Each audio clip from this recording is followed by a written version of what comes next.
Ողջույն, այս հաղորդմանը կանդրադառնանք 3 թեմայի։ Նախ կխոսենք Բաքվում Թուրքիայի և Իսրայելի առաջնորդների չեղարկված հանդիպման մասին։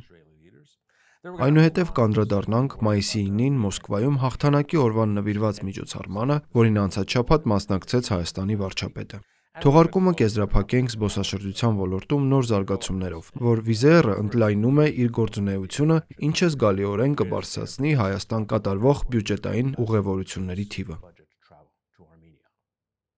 Անցած շաբաթ հայտարարվեց, որ Իսրայելի վարչապետ Բենյամին Նեթանյահուն չեղարկել է Բաքու կատարելիք այցը։ Ենթադրվում էր, որ նա Բաքվում պետք է մնար 5 օր։ Սա ինչ-որ գագաթնաժողով էր, որը նախատեսված էր Իսրայելի և Թուրքիայի առաջնորդների միջև։ Հաղորդվեց, որ այցը չեղարկվեց ըստ երևույթին այն պատճառով, որ Թուրքիայի կառավարությունը փակել էր իր օդային տարածքը նրա համար։ Սակայն հավանաբար իրական պատճառը դա չէր։ Իրականում պատճառը Սիրիան էր, որի հարցում Միացյալ Նահանգները ճնշում է բանեցնում Իսրայելի և Թուրքիայի վրա, քանի որ հիմա ստեղծվել է իրավիճակ, երբ հնարավոր է, որ թուրք-իսրայելական հակամարտություն բռնկվի Սիրիայում։ Միացյալ Նահանգները ցանկանում է խուսափել այս սցենարից։ Իրականում Բաքուն շատ տրամաբանական վայր է երկու առաջնորդների հանդիպման համար։ Կարծում եմ, որ այս հանդիպումն ի վերջո տեղի կունենա անհրաժեշտ պահին, սակայն իրականությունն այն է, որ այստեղ ձեռք բերված ցանկացած պայմանավորվածություն հավանաբար երկար կյանք չի ունենա, քանի որ երկու երկրներն էլ Սիրիայի ապագայի վերաբերյալ իրենց միանգամայն տարբեր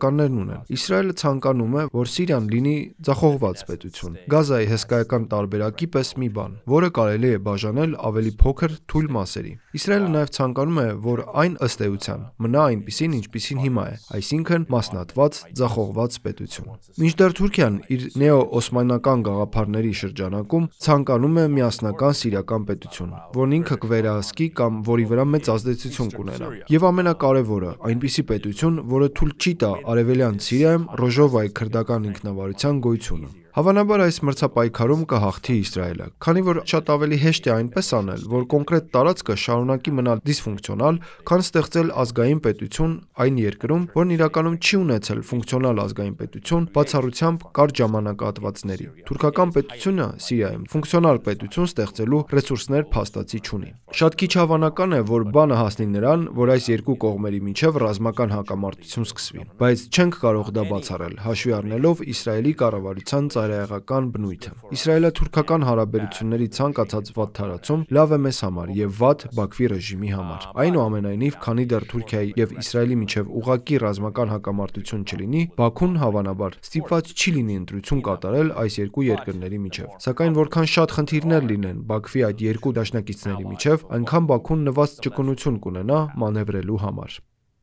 Անցյալ շաբաթ աշխարհը տոնում էր երկրորդ աշխարհամարտի ավարտի 80-ամյակը։ Դա ակնհայտորեն պատմական կարևոր իրադարձություն է Եվրոպայի և հատկապես նախկին Խորհրդային Միության երկրների ժողովուրդների համար։ Սակայն քանի որ տոնակատարությունն անցկացվում էր Մոսկվայում, դա բոյկոտի լուրջ պատճառ դարձավ։ Եվրոպական երկրներից մի քանիսը, այդ թվում հենց Եվրոպական Միությունը, նույնիսկ սպառնալիքներ հնչեցրեցին, որ հրավիրյալները չմասնակցեն միջոցառմանը։ Այնուամենայնիվ, Հայաստանի վարչապետը որոշեց մասնակցել և կարծում եմ, որ դա ճիշտ որոշում էր, հաշվի առնելով ավելի մեծ համատեքստը։ Մեր մասնակցությունը Կրեմլին արված շատ փոքր զիջում էր, հատկապես համեմատած այլ, ավելի նշանակալի հարցերի հետ։ Ճիշտ է, մենք հեռանում ենք Ռուսաստանի ազդեցության ծիրից, բայց պետք չէ նրանց դիտմամբ սադրել ոչ այնքան կարևոր բաների համար։ Եթե կա մեկ առիթ, որը լիովին արդարացնում է մեր մասնակցությունը նման միջոցառմանը, դա այն փաստն է, որ հայ ժողովուրդը իր 300,000 լավագույն որդիներին և դուստրերին զոհաբերել է Եվրոպայում ֆաշիզմը ջախջախելու գործին օգնելու համար։ Ոչ ոք իրավունք չունի թելադրել, թե ինչպես կամ որտեղ մենք չհիշատակենք դա։ Բայց միևնույն ժամանակ շատ դժվար է չնկատել, թե որքան զզվելի և ողորմելի է, որ ռուսական պետությունը նման իրադարձություններն օգտագործում է իրականում ամոթն ու բարոյական սնանկությունը թաքցնելու համար, թաքնվելով 80-ամյա հաղթանակի ետևում, որի հետ անկեղծ ասած ժամանակակից Ռուսաստանը կապ չունի։ Wizz Air-ը Հայաստանում ամենամեծ ավիաընկերությունը և ըստ էության աշխարհի ամենամեծ բյուջետային ավիաընկերություններից մեկը 2025-ի հոկտեմբերին իր առաջին բազան կբացի Հայաստանում Զվարթնոց միջազգային օդանավակայանում։ Բազայի բացումը այս ձմռանը ուղևորների համար կապահովի նոր ուղիղ չվերթներ 6 երկիր 8 ուղղություններով, էլ ավելի ամրապնդելով ավիաընկերության առաջատար դիրքերը հայկական ավիացիոն շուկայում։ Ընկերությունն արդեն իսկ բազմաթիվ չվերթներ է իրականացնում Հայաստանից տարբեր ուղղություններ, որոնցից մեծ մասը դեպի Եվրոպա։ Վիզերի ընդլայնումը զգալիորեն կբարելավի Հայաստանից Եվրոպա կապը, շատ գրավիչ գներով։ Այս վայրերից մի քանիսը հնարավոր կլինի թռչել 29 եվրոյով երկկողմանի տոմսով։ Սա այն աշխատանքն էր, որ սկսել էր մեր քաղաքացիական ավիացիայի նախկին ղեկավար Տաթևիկ Ռևազյանը, որն անընդհատ քննադատության էր ենթարկվում բազմաթիվ տարբեր ու հիմար պատճառներով։ Եվ նրա աշխատանքը փաստացի սկսում է արդյունք տալ եւ արդյունք է տվել տարիներ շարունակ, բայց սա նրա աշխատանքի վերջին պտուղն է։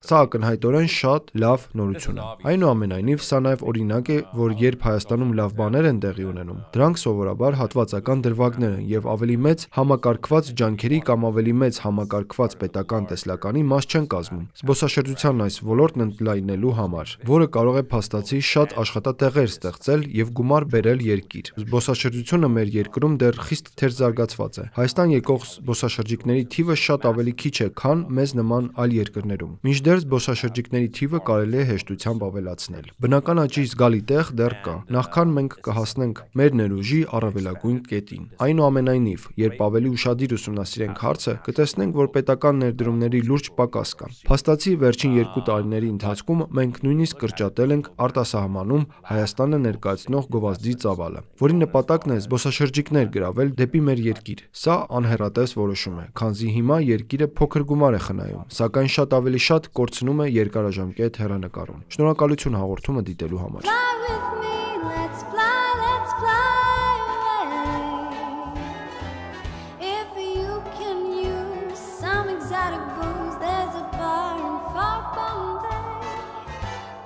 Fly with me, let's fly away.